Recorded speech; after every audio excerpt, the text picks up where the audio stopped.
Welcome to the Hawks Nest live stream show. My name is Brandon Kane, and I do thank you and appreciate you for checking out the channel here as we motor our way on through all of these fantastic prospects that the Seahawks were able to pilfer out of this last draft. And we continue on today through day 3, talking about a position that we all thought was dead and gone. We thought that it was back in the age of like oil lamps and traveling by train cross country. We're no longer going to have these kind of players in anymore. They've been filtered out of the sport. They become tight ends now. But alas, maybe we are kind of trying to see a little bit here of a rejuvenation for the position, and a rejuvenation for the position off the back of how that tug of war battle has been going between the offenses and defenses in the NFL over the past decade. It's often been said that things can get cylindrical in the NFL at times. The offense does this, defense does that. Offense then counters to what the defense then does, and these are on grand scale type of situations. And your Seattle Seahawks this offseason, in going out and bringing Klint Kubiak in and the Shanahan offense that he's going to be running, are now going to go back to the fullback like never before that we've seen here in Seattle. You'd have to actually go back to probably 2000. Well, I mean, we had fullback here with Carroll, I suppose, Michael Robinson, so maybe not that far back.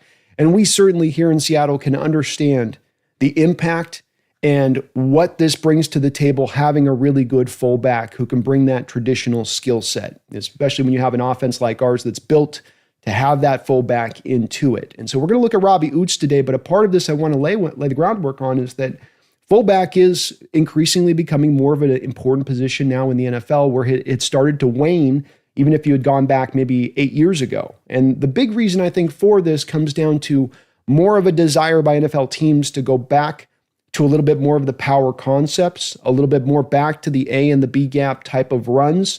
And that's then to counter off what defenses are doing with the cover 2 shell. Remove that box safety and pull him back into a cover 2 shell look where he's even Steven with the free safety. You got one less guy in the box. You got an extra guy down there like a fullback that can put a hat on a hat.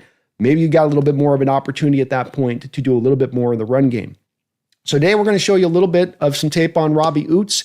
We're also going to show you a little bit of Klint Kubiak's system so that you can see a little bit of how this fullback pairs to this offense, why it's so important, and why it's not just something where there's a smattering of snaps that you're going to take out there with the fullback, where it's, he gets 6-7 snaps a game. How important really is it? You're going to see this guy out on the field quite a bit of time. The fullback is an intrinsic part here of this offense, and it has been so in a variety of different areas, but especially I think the way that Kubiak runs it off of the Shanahan offsuit, because we know Shanahan's with Kyle Juszczyk has been able to be very effective with him in that respect of things. Now with Robbie Ouzts, this is a guy that I think had some people scratching their head a little bit when he was selected because of the fact that he was not tremendously productive coming out of college at Alabama. When you look at his RAS score, which I'll show right now, at 4.63, that's not exactly going to light anybody up. And now the thing to consider with this with the RAS is that because fullback has been so diminished that they don't really have fullback markers on this one. There's not enough that come out through. So they just sort of stack them into tight ends. And so this is a comparative to other tight ends at this point. It's not necessarily that he's for a fullback, he's perfectly fine. This is exactly about how you'd expect a fullback to be, built, wired, and all that sort of thing. But again, not lighting it up as far as the raw score. And this does indicate to you that he's not going to be able to really do tight end things. He is going to be a pure fullback. Yes, he did some tight end things out there at Alabama, but his whole thing is going to be, line up in the backfield and getting a hat on a hat, and pulling out in front, that type of stuff. So not the greatest of athletes. And then you combine this with of course, the fact that he's not exactly played a lot of football there at Alabama. I mean, he's got 370 snaps, 304 snaps this past year. So, he's got a little bit but he was definitely flexed out quite a bit on the team in addition to that. And when you look at the productivity overall from him, he got 11 receptions, 107 yards, 2 touchdowns in his entire career. That's his whole career, not just this season, his entire career.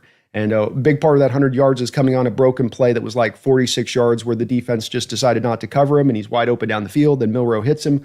So even that is very stunted productivity as far as that goes. He's not given any rushes, but this guy is a blocker and he is built how you like your fullbacks to be built. Really wide, really strong. He can get in there and win the leverage war on those kind of blocks that are so important when you're hitting them in the hole or you're pulling out in front in that way. So he's got a very specified skill set to what he brings to play. This isn't a guy who's going to be the jack of all trades, a Swiss Army knife kind of guy. No, he's a knife that's just got one blade, but it's a really good blade. And it can be very effective. And as I said, this is fundamental in many ways to the necessity of this within this offense, having a guy like that, especially getting one that could potentially be really good. But let's go in and let's jump right into the tape on this guy. Let's not hesitate on this. And we're not going to have a lot of cuts today. This will be a little bit of a quicker show. We've got the round table coming up a little bit later on today. So we're going to probably be kind of in and out on this one a little bit today, but wanted to show you a few of these.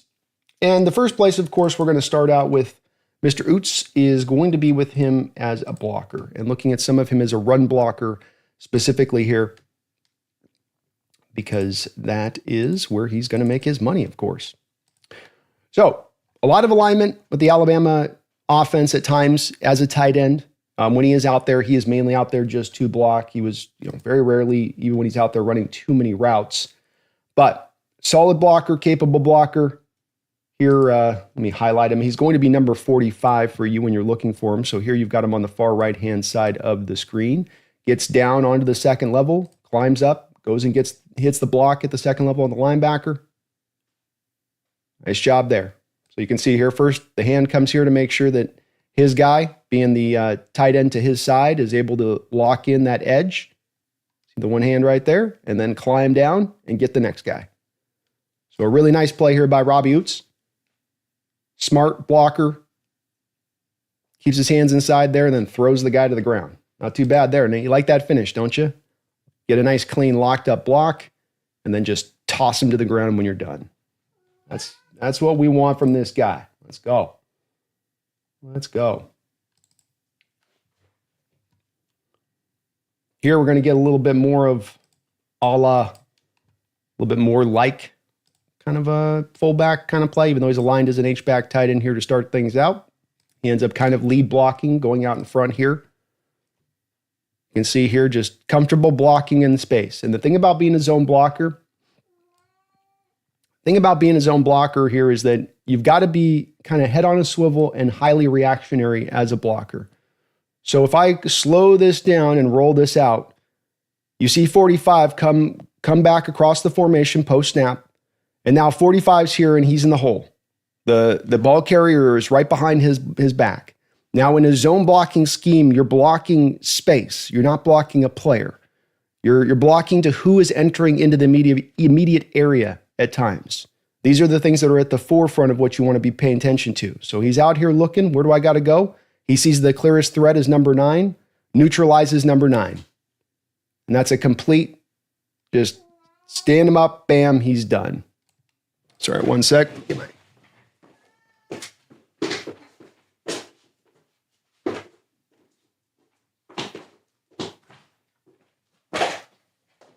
Something about hitting the light button makes the cat freak out. I don't know what it is. So right up in there through the hole. Nice game by Jalen Milroe. Completely on this play, led through by this fullback with a key block there to spring him. So a good blocker. He's a hammer in there. He can do all that type of stuff you like from the fullback position, just being a fridge on wheels a little bit. But also a smart blocker about understanding who he's got to block and where.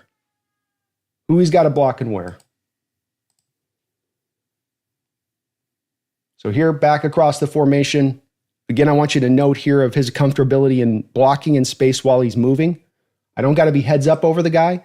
I can attack this guy from 8 yards away post-snap, get the hat on the hat, recognize where I've got to go to, who I've got to go to block here. Doesn't spring this play out great, and it's not as an awesome a block here as the prior one we had seen. The problem here really comes into play as much as anything that I feel like that the 32 there ends up kind of mucking this whole thing up, stretching the guy out a little bit wider than he'd like to just get downhill on. So it doesn't get a great block here, but does do the job. And some of this is other people kind of failing out on this one, even though his guy ends up making kind of the tackle. There just wasn't a lot to do there on that one. There wasn't much to be gained on that one, I should say. This is a creative little one. You love this kind of design here. You get Robbie right here. He starts going one way across the formation, comes back the other way across the formation to block. Kind of a little razzle-dazzle here for the defense.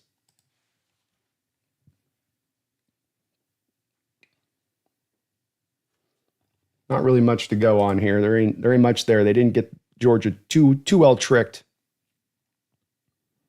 And Robbie's kind of caught in a place here where he's out in front. You can see that the offensive lineman's a little slow there. So you got the center here. That's a hard job to be asked of the center to have to pull out and get out in front like he is, but he's a little slow on it. Ouzts is out there ready. See, Ouzts should really be attacking 6 here. So the safety 6 coming up, that's what Ouzts wants to hit.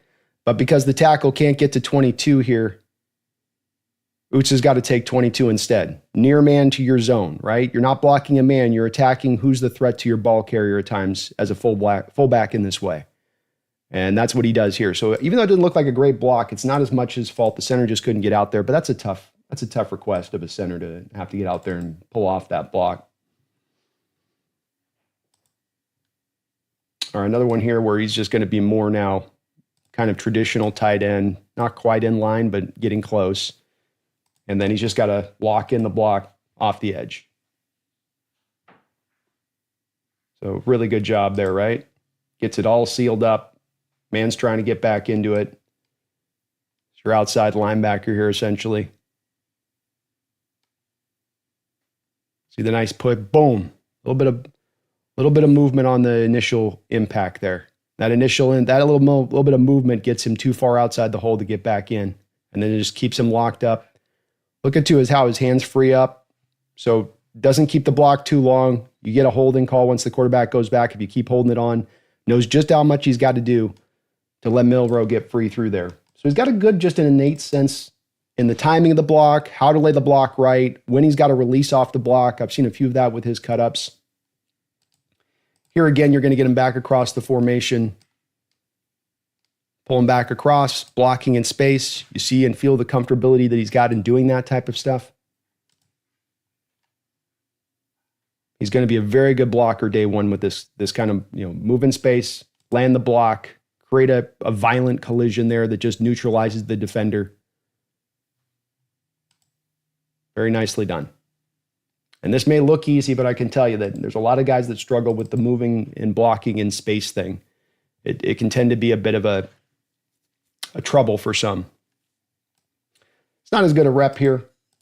This is where I think he's going to be much better when you do get him off inline stuff, especially when you don't have a moving post snap across the formation. If you just have him lined up like this, he can occasionally lay the block fine, but I don't think he's as comfortable in it when he can actually get to be moving in space. Here, the running back kind of comes over and takes over the block for him and sort of leads him in no man's land. It's like, I had that, buddy. Why don't you go grab 0? Why don't you go take 0 here? I've got this handled. What are you doing? And then the running back goes back to 0. What a weird play. Look at that running back. Like, I'm taking that guy. No, wait, I got that guy. What are you doing, dude? Freaking idiot. I'm sure Ouzts gave him a hard time about that one. I would. All right, back across the formation. Like I told you before, this is a block in space. Be highly reactionary. Don't have yourself set and fitted to, I've got to go block this particular guy on this particular play. Sometimes you've got to react to what happens. Sometimes you've got to react to penetrators in the backfield. And that's just what happens here. The edge gets into the backfield so fast, so quick here, and Jalen Milroe keeps the ball. But you can see here that he's at least a little bit able here to recognize what's happening and make sure that he gets enough of a little bit of a hand there to get him off balance there. But smart on his play to recognize this and not get caught up on my job's to go get 28. I got to go take care of 28. No, you got to take care of the biggest threat at this moment, which is the penetration there, which he does. And by off the back of it, you're able to get about a 5-6 yard gain there. So can block in place, can be really reactionary to what he's seeing in front of him. He's got the strength and power at the point of attack to neutralize. Showing you a couple plays like this already. Another one here against Michigan. So you know the opponent's legitimate. He's going up against here. This isn't anybody just weak. He's got another edge here. Going to come back. Oh, not him. That's who he's going to block. But he's going to come back across the formation here and land the block. Completely neutralize it. This is what you want. You want the collision to be so violent that the player doesn't even try to scrape off to go make the tackle. He's got to put all of his attention to that fullback hammering him in the face. I don't think that's good block, though. You guys are going to get an idea here with him, what he brings to play. Here, a little bit of a bubble screen. Another nice opportunity here to be able to watch how he can be moving almost full speed in space at times and still go find that block, land that block. So gets out in front, lays the block well. His guy does get off a little bit here, but initially nice little collision there. Could do a little bit more there. It's a nice play by Will Johnson. That's one of the reasons he was one of the better corners in this last draft, is he can make plays like that. Read option keeper here for Jalen Milroe. He's going to come back across the formation as Milroe here, kind of make it look it's going one way and then come back the other. We got our guy blocking on the move here. This will be our last little run block I wanted to show you. Comes back through, bam, neutralized on up, well done. Gets out in space. There you go.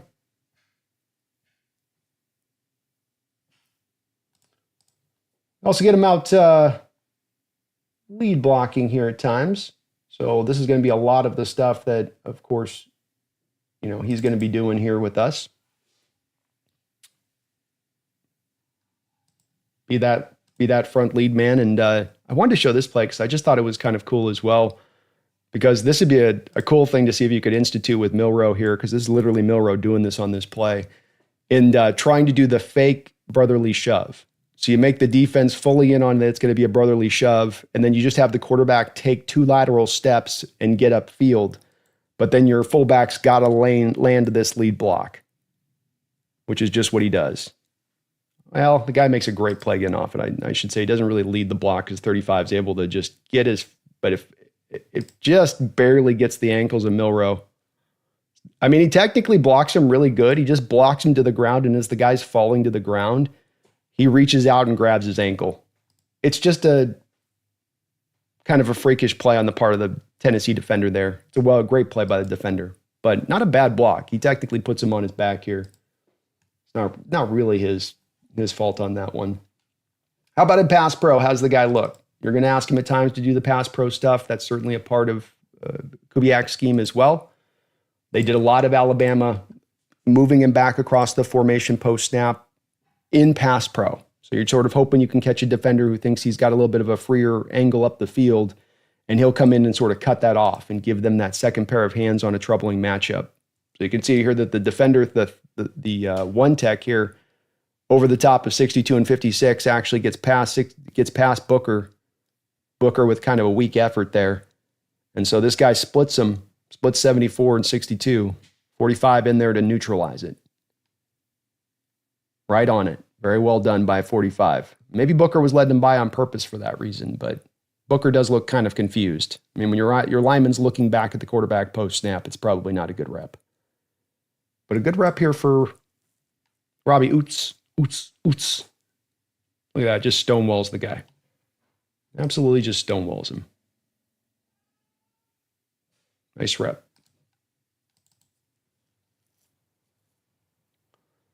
Another one here in pass pro, and another one here where he's going to come back across the formation.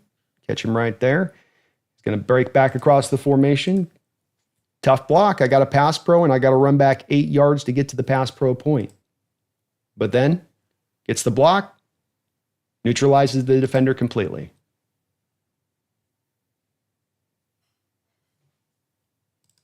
Creative way to make the defender think you might be unblocked for a second, kind of confuse him.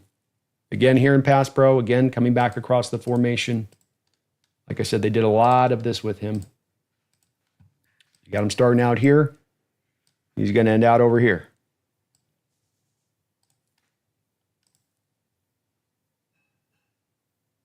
Sets up. I love how he's got his head on a swivel here. He's not just locked into, I've got to take the linebacker there. He's keeping an eye on 40 on the outside. Making sure his tight end's handling business there. So you see him right here. He looks. He's looking right there. And then he comes back to his guy. He determines he's got him. He's handling business on this. Let me take care of my guy. Because my guard just messed up his block there and let the guy get a free run through. So really smart in blocking is this guy. He's really on the details, and he's really aware.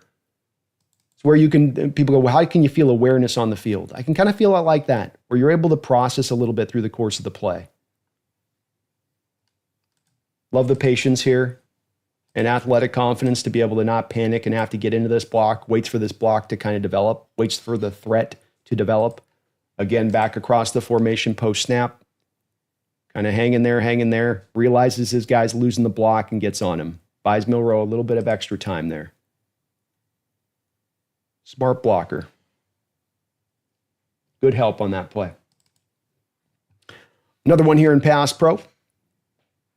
This is kind of how they used him in this way, and we'll do some of this. There'll be some of it just straight up. You're just having him not have to run across the formation to do it, but it is impressive that he does so much of this movement. It's hard enough to be a good pass protector as basically a fullback, running back, tight end guy. It's also very tough to do it when you have to block. You have to, like I say, run 8 steps to get to your pass pro rep.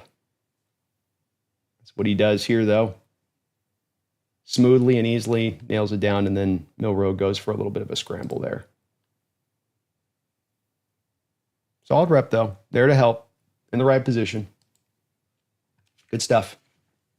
Good stuff. Show you a little bit here of more pass pro rep, and I'll show you a little bit of some of his route running. Okay, you guys have kind of got the idea on this here. I think I'll probably nail it home.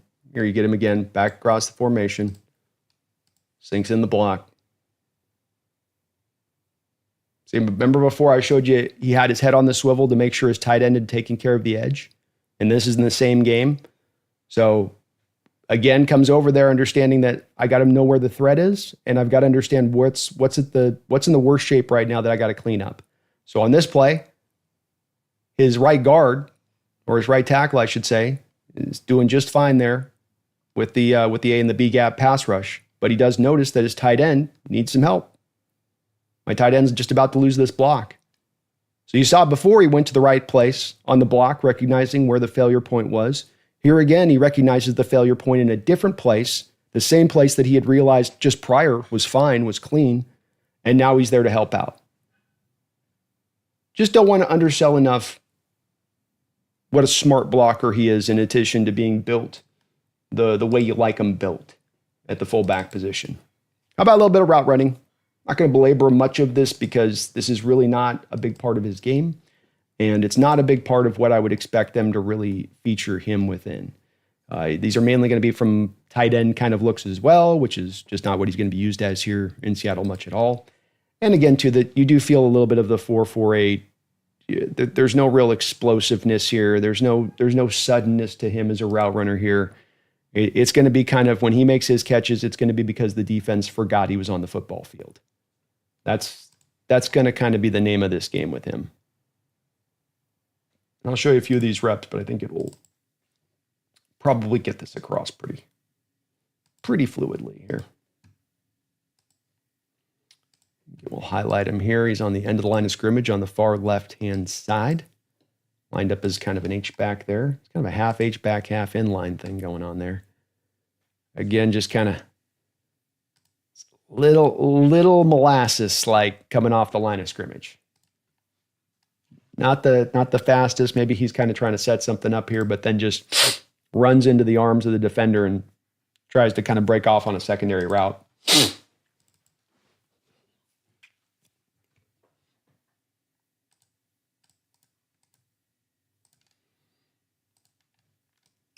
Here we got him a little bit like a slot receiver. How about a little bit of slot Ouzts? Slot Ouzts. Who doesn't like a little slot Ouzts? This one's not bad. It's a little bit better than the other ones we've seen. He gets a little bit of some build-up speed there. Nice cut inside. It's not reinventing the wheel for route running, but I guess it's passable. But the bottom line point is on these is just he's a fullback. You'll throw it out to him in the flat. That's going to be how this guy's going to be utilized. It's not going to be with this route running and getting down the field. It's just he's not going to beat anybody. He's not outrunning anybody. He's not going to run crispy routes. He just kind of sits down. So it's got to be a little bit of that the defense just kind of forgets that he's even there. It's pretty much what happens. Just kind of leak out. And he can make the catch if you throw it to him at that spot. He's not got bad hands on it. It's just Alabama didn't even try to utilize him this way at all. Again, understanding too that there's a lot of snaps with Alabama where he's not on the football field. He was definitely a very package-specific guy that they wanted to use. Here he gives a little chip block, then gets into his route. Nicely done. This is the kind of stuff you might have him do here a bit more often. Unfortunately, there's some quick pressure there on Milroe up the middle. But, not a bad route. Just you do feel this a little slow. It's a little labored coming off the line of scrimmage. He's not going to be sudden. Last one here I'll show. I'll get over to show you guys a little bit of the other stuff here. So you got him lined up here at the bottom of the formation. H-back positioning there. And then just kind of stutters it and comes down to a stop.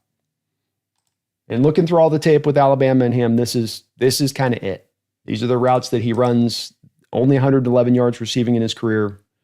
So it's one where it's just, they didn't use him that way. I wouldn't expect us to use him that way, but that's okay. So he's not going to be per se a Kyle Juszczyk type. He's not going to have Kyle Juszczyk's multitude of skills as a runner and as a pass catcher specifically, because Kyle Juszczyk has been a mismatch against linebackers through a lot of his career when you have him out there running routes. I don't think that that's what this guy's going to be, but that's okay because it's not as much, I think, of a necessity. I think whereas Shanahan uses Juszczyk in sort of that multi-dimensional role and to really be a weapon in many ways, I think with Kubiak, what he's kind of shown and what I'm going to show you on some of the tape here from the Saints is that there's more of a predilection to that fullback being there to give you the right numbers game in mainly the run blocking element of things, that he's in there to do that. You're going to have some times where you're doing the play action because you got the defense so ramped up on it being a run play then at that point, and then you can take advantage of open spaces in the secondary because the defense is bought in on the run. But he is really going to be mainly just utilized in that way. And to give you guys a couple of indicators of this, I've grabbed a couple of spots here, a couple of plays here from the Saints last year that I wanted to show. Won't go too deeply into this, but just wanted to show a couple of these to give you guys an indication of how the fullback is used here and why it is so important. And so the first thing to take kind of note of with this is what you start to dictate to the defense. And the first thing you're going to be dictating to the defense, number one is, do you want to go base or do you want to go and try to stay in nickel and go up against this nickel? And so it's the first little bit of the predicament you put it into, because most defenses, when it comes to base defense or potentially having 3 linebackers on the field and 4 down linemen, that's kind of where a lot of the weakness is on NFL rosters now. They'll have the Mike, they'll have the Will, but there sometimes won't be a lot of depth behind those guys, and then they won't have the Sam linebacker, which is a lot of times what you're going to look to bring in there if you're going to go into those base situations. So what you see happen here is that you have your front 4 here. You've got your 2 linebackers and you've got your guy going in motion there prior to the snap, getting out in space where he's looking to go. But you've also caused the safety to come down into the box. This is what then will allow things to be freed up from the passing attack game when you do the play action stuff, when you start to dictate the numbers down this much to try to deal with the run. Because it's not that majorly heavy of a formation here from the Saints. They've got their wide receiver Shaheed with a little bit of a condensed split. They've got 1 tight end and they've got their fullback. Other than that, it's your true blue 5-set offensive lineman in addition to that. So this isn't like this is, 12 personnel it is 12 personnel with 2 tight ends essentially, but it's not that because you've got a fullback and Taysom. But a lot of this is that you start to pull that defense up to really have to play that run because it's a lot of extra bodies from the offense to the defense that you can really get into a bad numbers game here, especially if you have a linebacker take the wrong angle and the fullback gets his block laid right. That's how you get these big plays for these running backs. And we've seen this at times going back even to Sean Alexander and Marshawn Lynch. That one fullback block, sometimes that one key block can allow you to be freed up in a major way. Pitch play outside here for the Saints. Again, just kind of an on the I formation look here. Old school all the way.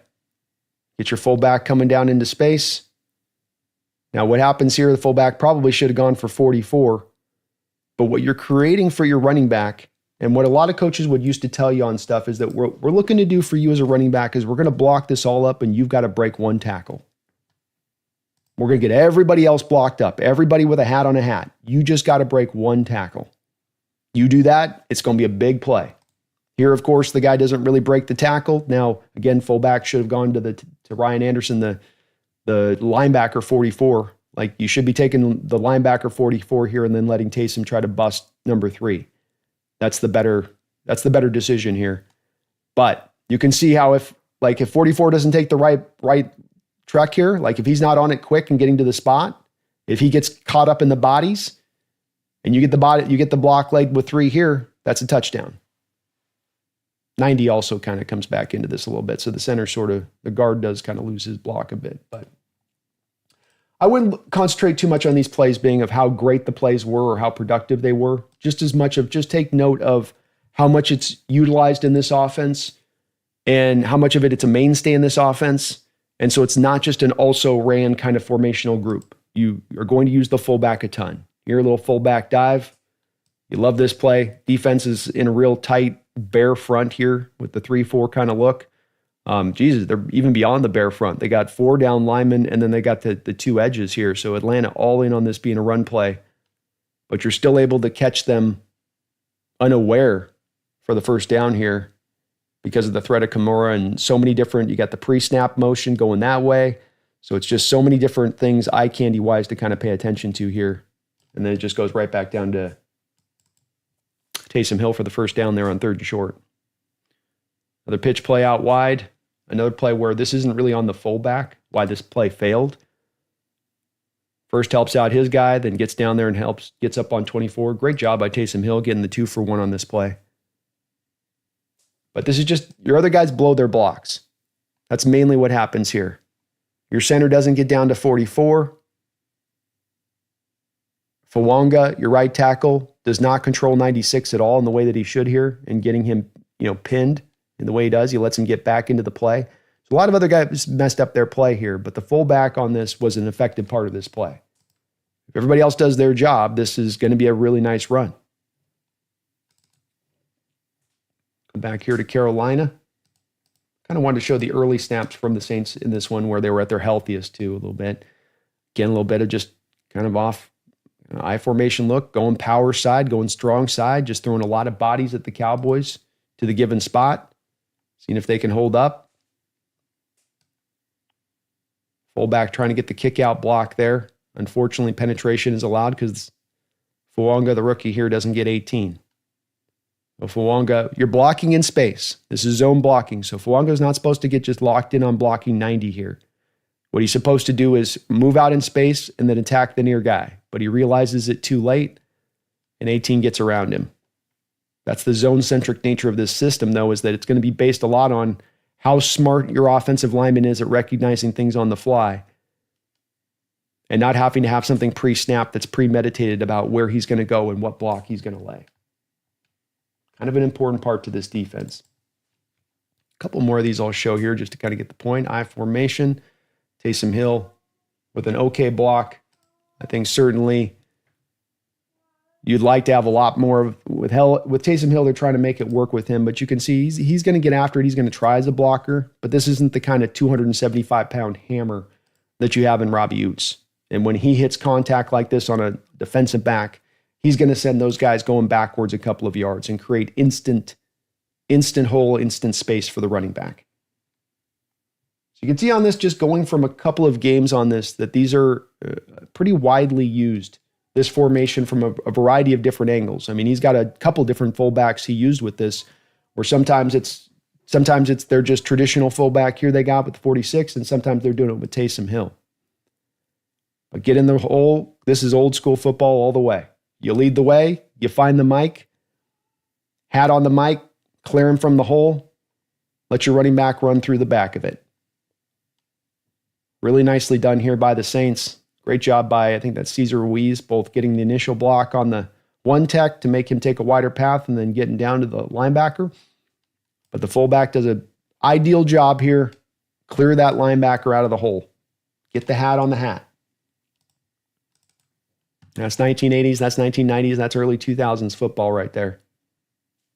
I guess you can even say early 2010s if you want to get technical with it. Pulling out in front. Getting that little point I was talking about where when you got Taysom Hill doing it, you can kind of feel in Taysom that he's not the biggest, strongest guy to be laying this kind of block. He's really trying his best, and he's getting into it. But you can see how if you have this as a fullback who's able to take number 2 and really rack him, that now maybe Kimura can cut that upfield a little bit and even extend that run a little bit more. Pretty much got what you got and can get the first down. But look at how many different ways this fullback's being used in this offense. Pitch wide, back across the formation, leading out up front, just out of kind of I formation kind of looks. It's a lot of different things you're doing with the fullback in this system too. Not on top of just utilizing him a lot. You're almost a little bit of, you're trying to make this look like an outside zone and then come back inside. Taysom just completely misses his block here on Micah Parsons. Not that it costs him, because nobody really blocks this up too well in this play for the Saints. But variety of use, a lot of use. You're going to get a lot of Robbie Ouzts in this way on the football field next year. There's a reason they made this kid a 5th-round pick, and it's not because he's going to be lightly used. Comes back against DeMarcus Lawrence, new Seattle Seahawk here. Crackback block, lands it. Well done on his part. You love to see that. Taysom Hill on DeMarcus Lawrence. That's not an easy pull for him here. But again, doesn't have to do much with the block because the play's going so far away from him as well. The smart play design is a Kubiak side of it. You go, look, you don't have to put DeMarcus Lawrence on skates, Taysom. You just got to get a hat on him for like 2.5 seconds to let Kimura clear the outside to the other side of the formation, which is what he does. So you guys can get a good feel for this. These are the fullback plays that you're going to kind of get in this system. Another clear out here. This brings Kimura for the touchdown. I mean, this is too where you can feel the real utilization of this in goal line where things get really compact. It does help you out a lot for that. But you see here, he gets right up. The fullback does on 28, kicks him out. Kimura does a good job of keeping his feet. Really good job of keeping his feet here. But it helps to spring the touchdown. So nice play. So much about, the modern NFL game when it comes to the defensive line or defensive play call where they catch you unaware with a blitzing linebacker is that you have to kind of deal with the chaos of the play in the moment. You've drawn it up on the blackboard and you want this guy to go here and you want that guy to go there and this guy's going to block into there. But chaos happens at times. And what really is nice about the fullback is it's sort of the chaos breaker that you can have him leading out in front and the 3 tech just whooped your left guard's ass and he's in the backfield in a heartbeat. And rather than you having a single back set where now it's on that running back like we've seen here in recent history with Walker or Charbonnet to where that penetration comes, they've got to dance around it and be a miracle worker just to go get them a ugly 2 yards and to not have it be a negative 4-yard play. Well, when you have the fullback in the backfield now, when that 3 tech breaks through and he's into the backfield, now that fullback can go pick him up. Now, the other side of this then is that the guy he was supposed to block, let's say the Mike linebacker in the hole, will be free now. But then what you're going to then get is a lot more just positive plays, a lot less of the negative plays, a lot less of 2nd and 12 and a lot more of 2nd and 8, where this offense is going to be built and the zone run style is the beginnings and the origins of the run style of the zone system, which is that the zone system is going to be built to get you plus yardage in the running game every time. You may not get the 5, 10, 15, 20, 25, 50-yard gains, but you're going to get those at least bare minimum incremental yards every time to get you in better down and distances to be able to move the chains. It's at the heart of this system with this. It's so when you understand why they want to build the fullback so much in, it's because the philosophy and drive of this offense is to move the chains, is to be patient, is to wear down defenses. And so you can only accomplish that if you can keep yourself out of those long down and distances of 2nd and 13, 2nd and 14. And this is a very important key point because the Seattle Seahawks last year, I think we're averaging 3rd and 9 on average. And that's the longest down and distance yardage for a team in 3rd down since going back to 1980s when the Elias Stat Bureau created the freaking stat. That's how bad that down and distance stuff was last year. So it's not to be undersold when you talk about having a running back lose a couple yards on a play versus gaining just a couple of yards, and how it can be very much aided by having that fullback there to kind of clean up what can go wrong, go catastrophe wrong, right? Not just be the wrong thing, but oh my God, we just completely blew that block. Now you have a little bit of a safety valve built in to still be able to get something to happen on that play. So So it's very cool in that respect of things. It should allow the Seahawks to be a lot more consistent offensively, the scheme and the system with some of this utilization. I'll tell you what, if you're looking for a fan base that can appreciate a grade A fullback and understands what a grade A fullback can do, bringing that to the team. And now we're not going to get some of what we've had in the past at this position because we've had a very bright history of some very dynamic fullbacks here. John L. Williams, probably the best fullback in Seahawks history. Go back and watch some of his highlights. He was so much fun. The guy could reverse field. He was a great pass catcher. He could run his ass off. He could do it all from the position. Michael Robinson, who was here for the Super Bowl run, was a very key, of course, lead blocker for Marshawn Lynch. And I think in a lot of cases, Robbie Ouzts is, if we're going to look at a fullback in Seahawks history that Ouzts is going to try to fit to being like, it's probably going to be closest to a guy like Michael Robinson or even maybe a Max Strong, a guy played here, 15 years in Seattle and with one football team, the guy that was the hammer for Shaun Alexander and helped him to get that 1,880-yard season and set the touchdown record. He was the lead fullback there. Even Leonard Weaver was here for a few years after Michael Robinson, I believe, and he had the baptism. That was his stiff arm, was the baptism. Go check out Leonard Weaver and his baptism stiff arm. And then you had Owen Schmidt, the runaway beer truck, the guy that would smash his own face prior to the game and have blood just coming down his face, the wild man that he was. So we've got a little bit of a history here of appreciating fullbacks, of having some fun ones in here. And I'll tell you, I think that Robbie Ouzts is going to add to this pedigree of things. I don't think he gives you anything as a runner. I don't think he's going to give you much as a pass catcher, but I do think he's going to be a hell of a blocker in this system, in this scheme, and that he's going to be able to provide a lot in that way. Now, the PFF stuff wasn't necessarily uber great with him as a run blocker in their grade of him, but I'm not quite always sure of where they landed at that or how they came to that as well, because in watching the tape and showing you guys some of the cut-ups I had of him is I didn't see him really blowing a lot of blocks out there or not getting his job done, playing and play out on that. So this is one of those places where I would say that the grades didn't quite fit with him versus what I saw from him on the field in that specific aspect of his game. But there's a reason they targeted him in the 5th round in this way. And knowing what he brings to the table and knowing like we need this one skill set thing you bring. This is the one thing we do truly need you to come and have to the table here. I know in Brady Russell, him and Brady are kind of technically competing here, but Brady's really more of a tight end trying to convert to fullback. Robbie Ouzts is really just a pure fullback. Fun player, a good pick by the Seattle Seahawks, especially understanding how important the fullback position is in this offense and how fundamental it is to make this thing go. And I think he's going to fit to that role well and give you some fun blocks there, give you some good decleating blocks in the hole at times, some good physicality in the hole at times, and that's what we're going back to here with this team is it's going to be dedicated to running the ball. It's going to be some old school runs. And like I said at the top of the show, I think a little bit of this is being a little bit of using foresight and saying that, look, the game is going here. The game was here 10 years ago. The game's drifted to here. Here's where the game's going, which is over the next couple of years. Are we going to see a little bit more of a rejuvenation in the running game? Are we going to see more of the fullback coming back into the fold a little bit more now? As teams understand that if the boxes are going to get lighter, if you're going to stay to that cover 2 shell defense, if you're going to have corners playing off coverage with the cover 2 shell, I got a lot less bodies in there. I got a lot less traffic down in there to have to sift through in order to create rushing lanes. And so there's maybe more of a draw for offensive coordinators to lean into that, maximize that, and a fullback can help you do that. There's no doubt about that.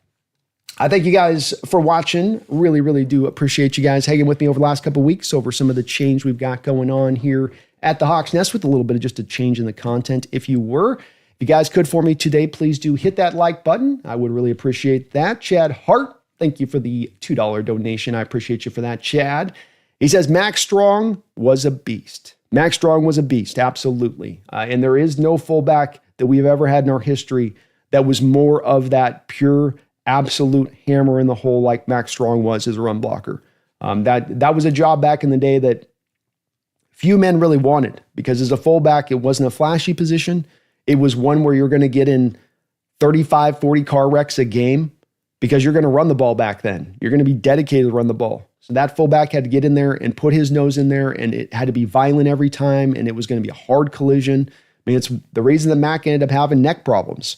Not hard to understand. Both with him and Cam, you kind of, when you learn that both those two guys end up having neck problems, you go, well, they do play very violent. They do play with a lack of a feeling of like they're trying to protect themselves. And Mac would give his heart, soul, body, blood, mind up, whatever it took to get the block laid there for Shaun Alexander. And those were some violent collisions back in the day. We didn't have HD at that time with the televisions, but you could still feel that when that linebacker got hit in the hole, he was going to feel that tomorrow, Chad. Yeah, Max Strong, probably the best blocking fullback of all time for our Seahawks. Probably to me, maybe the number 2 all-time fullback, just because to me, John L. Williams was so dynamic overall as a fullback and what he brought to the stage. But Max right there with him. And boy, we've had a very, very good history of that. And no, Jeffrey, unfortunately, Robbie Ouzts is not going to be a guy that's going to catch the ball like Kyle Juszczyk. Just not a mismatch, not a kind of guy that's kind of built in that same fashion as Juszczyk to be able to pull that off, unfortunately. He's going to be a little bit more limited. That's right, Warrior Chief. We got Will Tukuafu as well. Can't forget that. I think he's still the coach on that. I dig that, Brandon. Which of the current running backs of the roster do you think will benefit the most from having a fullback on the field? K9. I think it's going to be K9. And the real reason behind this is I think that K9, like a quarterback that has been battered and beaten a lot over a couple of year period, especially with some of that stuff I talked about being the penetration in the backfield on runs. Not only are you not getting good run blocking, you're dealing with a defender almost instantaneously after you get the handoff. And so I think what this is going to allow is, number one, it gives him a safety valve if the penetration happens to pick up that guy in there. But I also think that this is going to add to the confidence of Walker on the presupposed run of where it's supposed to go. So, whereas before you might tell Walker, okay, it's going to be a B gap run and it's going to be a power, and he gets the handoff and he's like, I want to make sure the hole's there, and if it's not, I'm going to bounce it outside. Now maybe you're having him go to an outside zone run and you say, look, you got your lead fullback out there. So you're going to get some things cleared away. You're going to get some space to work with here to be dynamic. So trust where the route is supposed to go on this run. Don't dance. Don't cut this off. Go to the spot. And that's the place where I think the system is going to help Walker out a little bit more by removing some of the freedom by which he's operated off of, to where there's times where I think he does turn down holes to try to break out and get the bigger play. And some of it's understandable with that cumulative effect of getting kind of beaten up on at times by so much penetration and so few holes being opened up for him that he makes it feel like I got to do this myself. But I think that that's the two places that will really help him addicted to Hawks is, having that safety valve and then having that lead guy out in front. You'd be surprised how much confidence that engenders to a running back when he's got his big 275-pound guy running right in front of him. That's like the Secret Service there. He's just running to go take the bullet. That's what he's basically essentially doing. All right, folks. Well, we will wrap this up on that note. A little bit of an in and out, quick as they cat come, so to speak, on this one today. We're going to be back here later on with the NFC West Roundtable. So we'll be out there on that channel. It's not this channel, but over on the NFC West Roundtable. Do please get subbed up over there, as we're going to be ranking the tier system for teams and positional groups here in this division and see how it all stacks up. I'm sure there's going to be some great arguments that are going to be baked out of that one. So please do jump back over here on that one later today. And tomorrow we're going to come back with a twofer as well. So we got a two for today. We got a two for tomorrow. We're going to be back tomorrow looking at the first rookie year of Tyrese Knight. He had the best rookie year for any Seahawks will linebacker beyond KJ Wright, going all the way back to Leroy Hill in 2005. And barely anybody's talking about it. We got to give this guy his roses. We got to give this guy some love. He's got some real true upside, and he is one hell of a complete player, or at least he was so back in 2024. So we'll be back 12 o'clock looking at doing that show then. And then we're going to be back tomorrow at 5 o'clock as we got the schedule being released. And we're going to react to it live. We're going to look at that thing bold. We're going to break it down play by play. I'm going to react to it live, team by team. I'm not going to look at it. I'm just going to bring it up and we're going to go team by team through this. So hopefully you guys will ride there with me on that tomorrow. Look forward to that. We'll just keep the content going throughout this off season. You guys can for me today, please do hit that like button. Maybe, sub on up if you get the chance. It does help this channel, helps me grow, helps me show up on that YouTube algorithm when you do hit that in that way, and I really do appreciate it. Back in less than a few hours here on the Roundtable and 2 shows tomorrow, so we will keep this going. We've got a couple more prospects to look at in this draft. We're going to be the rest of this week looking at Damian Martinez and Ricky White. Might come back next Monday with looking at a little bit of Cable Dew and Richmond, and then some UDFAs. But we'll be keeping this going Monday through Friday. Every day there will be a show. So do tune in, 12 o'clock Pacific Standard Time. Back soon, but until next time, please, please, please, please, please, please, don't you ever forget. Go Hawks.